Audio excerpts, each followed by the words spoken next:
Assalamualaikum warahmatullahi wabarakatuh. Halo teman-teman semua. Perkenalkan saya Riana Jeniatin, mahasiswa semester 2 dari Pendidikan Program Vokasi Universitas Indonesia, Program Studi Okupasi Terapi tahun 2020 dengan NIM 200647535. Tujuan saya membuat video ini adalah untuk memberikan suatu informasi kepada kalian semua mengenai apa itu Range of Motion atau yang biasa kita sebut adalah ROM dan bagaimana cara pemeriksaannya. Range of Motion adalah suatu teknik dasar yang digunakan untuk menilai suatu gerakan dan merupakan suatu tahapan awal dari suatu program intervensi terapeutik. Gerakan ini dapat dilihat sebagai tulang yang digerakkan oleh otot. Gerakan ini akan terjadi maka seluruh struktur yang terdapat pada persendian akan sangat berpengaruh, yaitu seperti otot, permukaan sendi, kapsul sendi, fasia, pembuluh darah, dan saraf. Terdapat beberapa faktor yang dapat menurunkan range of motion. Yang pertama adalah penyakit-penyakit sistemik, yang kedua adalah sendi, yang ketiga adalah neurologis ataupun otot. Pemeriksaan pada ROM dapat dilakukan dengan penggerakan sendi, yaitu seperti contohnya 1 fleksi, 2 ekstensi, 3 abduksi, 4 aduksi, 5 rotasi, 6 eksorotasi, 7 endorotasi, 8 pronasi, dan ke-9 adalah supinasi. Selanjutnya adalah pemeriksaan atau syarat pada range of motion atau yang biasa kita sebut adalah lingkup gerak sendi. Yang pertama adalah LGS dapat diperiksa secara pasif. Pasif di sini merupakan pergerakan dilakukan oleh suatu kekuatan dari luar tanpa kontraksinya suatu otot. Gerakan ini dilakukan oleh si pemeriksa. Sedangkan aktif ini adalah pergerakan yang dihasilkan oleh kontraksi otot yang melewati suatu sendi. Gerakan ini dilakukan oleh pasien sendiri. Dan yang kedua, syaratnya adalah bebaskan dari pakaian ketat.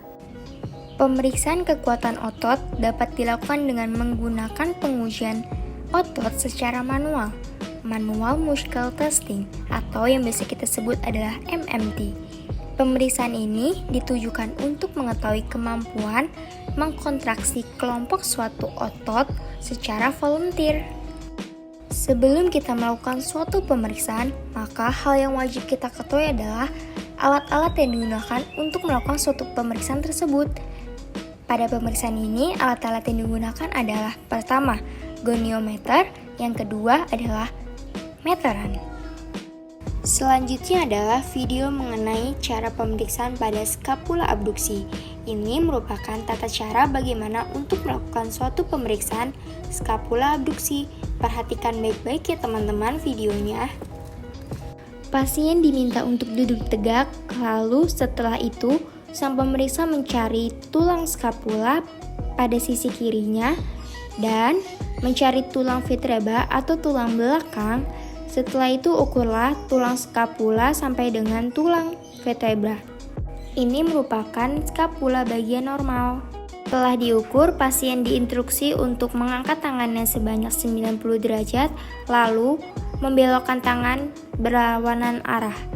Setelah itu lakukan hal yang sama, yaitu mencari skapula pada sisi kirinya dan mencari tulang vertebra atau tulang belakang, lalu ukurlah dari tulang skapula ke tulang vertebra tersebut.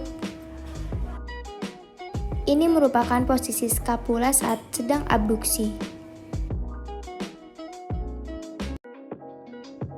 Setelah melakukan pemeriksaan pada bagian sisi kiri skapula abduksi dan skapula normal, maka hal selanjutnya adalah melakukan pemeriksaan pada skapula abduksi dan skapula normal pada sisi kanannya. Tata caranya merupakan sama seperti pada pemeriksaan sisi kiri skapula abduksi dan normal.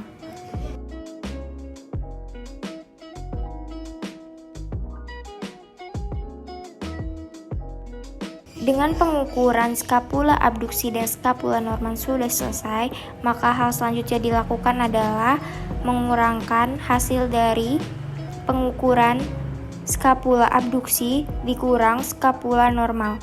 Maka hasilnya itu merupakan dari skapula pada sisi tersebut. Setelah melakukan pemeriksaan pada skapula abduksi, pemeriksaan yang kedua adalah fleksi pergelangan tangan. Ini merupakan tata cara bagaimana untuk melakukan pemeriksaan pada fleksi pergelangan tangan. Perhatikan baik-baik ya teman-teman videonya. Ini merupakan pemeriksaan pada reverse fleksi.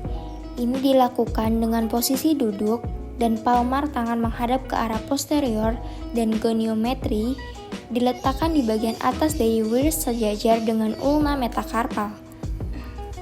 Palmar ini diarahkan ke bawah sudut yang terbentuk adalah 0 sampai dengan 80 derajat.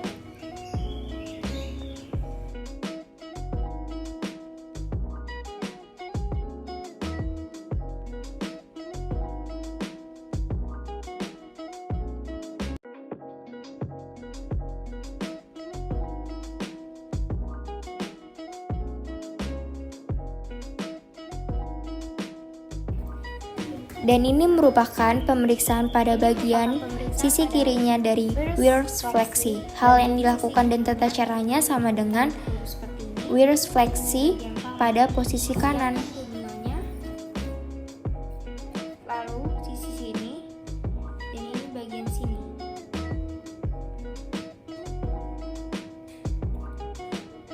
Lalu taruh di bagian sini.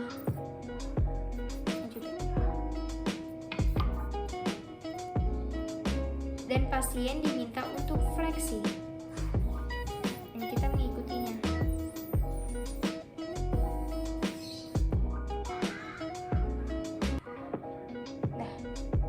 Sekian video dari saya, mohon maaf apabila terdapat kesalahan.